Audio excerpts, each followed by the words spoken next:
જો તમને ઇન્ફર્ટિલિટી હોય, તમને પ્રેગ્નન્સી નહીં રહેતી હોય તો તે સમયે તમારા ડૉક્ટર તમને અમુક ટેસ્ટ કરવાની સલાહ આપતા હોય છે, તમને ફોલિક્યુલર સ્ટડી કરવાની સલાહ આપતા હોય છે.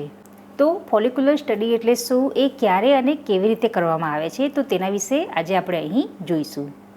સૌથી પહેલાં તો એ કે ફોલિકલ્સ એટલે શું. ફોલિકલ્સ એટલે કે એ નાની નાની ફ્લુઇડ ફિલ્ડ એટલે કે પાણીથી ભરેલી નાની નાની સેક હોય છે, જેની અંદર એગ રહેલ હોય છે. તો આ જે એગ છે એ એકદમ નાના હોય છે. એગની સાઇઝ 100થી 120 માઇક્રોનની જ હોય છે. એગ્સને નરી આંખે જોઈ શકાતા નથી. આઈવીએફની પ્રોસિજર કરવામાં આવે છે તો તે સમયે એગ્સને શરીરમાંથી બહાર કાઢીને માત્ર માઇક્રોસ્કોપની અંદર જ જોઈ શકાય છે. એગ્સને સોનોગ્રાફીમાં પણ જોઈ શકાતા નથી. સોનોગ્રાફી અમે કરીએ છીએ તો તે સમયે અમે ફોલિકલ્સ જોઈએ છે. ફોલિકલ કેવી રીતે ગ્રો થાય છે, ફોલિકલની સાઇઝ વધે છે કે નહીં અને ફોલિકલ રપ્ચર થાય છે કે નહીં, તો તે બધું અમે સોનોગ્રાફીમાં જોઈ શકીએ છીએ. તો ફોલિક્યુલર સ્ટડી કરવાથી તમને ઓવ્યુલેશન થાય છે કે નહીં અને ઓવ્યુલેશન ક્યારે થશે તો તે વિશે આપણે જાણી શકીએ છીએ. હવે આપણે જોઈએ કે આ જે ફોલિક્યુલર સ્ટડી છે તો એ કેવી રીતે કરવામાં આવે છે. તો ફોલિક્યુલર સ્ટડી એ એક પ્રકારની સોનોગ્રાફી હોય છે. હવે આ જે સોનોગ્રાફી છે એ પેટ પરથી અને ટ્રાન્સવજાઇનલ એટલે કે વજાઇનાની અંદરથી પણ કરી શકાય છે. પેટ પરથી જે સોનોગ્રાફી કરવામાં આવે છે તેને ટ્રાન્સ એબ્ડોમિનલ સ્કેન કહેવાય છે અને નીચેથી વજાઇનામાંથી જે સોનોગ્રાફી કરવામાં આવે છે તેને ટ્રાન્સવજાઇનલ સ્કેન કહેવામાં આવે છે.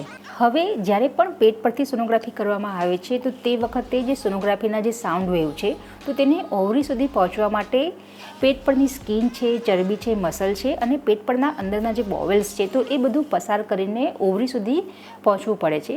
તો જ્યારે પણ પેટ પરથી સોનોગ્રાફી કરવામાં આવે છે તો તે વખતે જે સોનોગ્રાફી પ્રોબ છે અને ઓવરી વચ્ચેનું ડિસ્ટન્સ વધી જાય છે. હવે જ્યારે પણ ટ્રાન્સવજાઇનલ સ્કેન કરવામાં આવે છે એટલે કે વજાઇનાની અંદરથી સોનોગ્રાફી કરવામાં આવે છે તો તે વખતે જે સોનોગ્રાફી પ્રોબ છે અને ઓવરી વચ્ચેનું ડિસ્ટન્સ ઓછું હોય છે.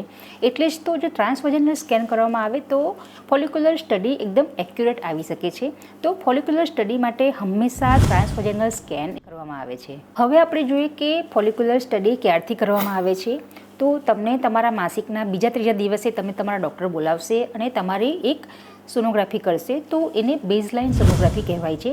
તો સેકન્ડ અને થર્ડ ડે જે સોનોગ્રાફી કરવામાં આવે છે તો તે સમયે તમારી ઓવરીમાં કોઈપણ પ્રકારની સિસ્ટ છે કે નહીં, તમારા એન્ડર ફોલિકલ કાઉન્ટ કેટલા છે અને સાથે સાથે ગર્ભાશયની અંદર કોઈપણ પ્રકારની ગાંઠ છે કે નહીં, તો એ બધું તમારું એક બેઝલાઇન સ્કેન તમારું સેકન્ડ કાં તો થર્ડ ડે તમારે કરવામાં આવે છે. એ પછી તમને તમારા માસિકના 6-7મા દિવસથી ફરીથી બોલાવવામાં આવે છે અને દર 2-3 દિવસે તમને તમારી ટ્રાન્સવજાઇનલ સ્કેન કરવામાં આવે છે અને તમારા જે ફોલિકલ્સ છે એની સાઇઝ વધે છે કે નહીં અને એ રપ્ચર થાય છે કે નહીં તો એ સ્ટડી કરવામાં આવે છે. તો યુઝ્યુઅલી તમારા માસિકના 13થી 15મા દિવસની વચ્ચે તમને ડોમિનન્ટ ફોલિકલ જોઈ શકાય છે.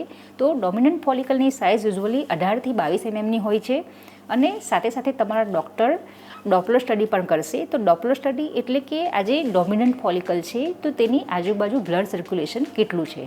તમે સોનોગ્રાફીમાં જોઈ શકો છો કે આ જે રેડ અને બ્લુ કલરમાં છે એ ડોમિનન્ટ ફોલિકલની આજુબાજુ બ્લડ સર્ક્યુલેશન બતાવે છે. તો આ જે બ્લડ સર્ક્યુલેશન છે એ મોર દેન 10 cm/s હોય તો એ એક સારું ફોલિકલ માનવામાં આવે છે. એની અંદર એક સારું અને હેલ્ધી એગ હોય તેવું માની શકાય છે. જો ફોલિકલની સાઇઝ 18થી 20 mmની હોય તો પ્રેગ્નન્સી માટે એ એક સારું ફોલિકલ હોય છે એવું કહી શકાય છે. હવે ફોલિકલની સાથે સાથે તમારી જે ગર્ભાશયની જે વોલ છે, ગર્ભાશયની જે દિવાલ છે તો તેની સાઇઝ પણ માપવામાં આવે છે. હવે આપણે જોઈએ કે આ જે ફોલિક્યુલર સ્ટડી છે એની કોઈ સાઇડ ઇફેક્ટ છે કે નહીં. તો યુઝ્યુઅલી ફોલિક્યુલર સ્ટડી આ જે ટ્રાન્સવજાઇનલ સ્કેન છે તો એની ફિઝિકલ કોઈ પણ સાઇડ ઇફેક્ટ નથી. પરંતુ ફોલિક્યુલર સ્ટડી માટે તમારે 2-3 દિવસે હોસ્પિટલમાં આવવું પડશે, તમારે એના માટે સમય આપવો પડશે અને ઘણીવાર એના કારણે તમને મેન્ટલ સ્ટ્રેસ પણ થઈ શકે છે.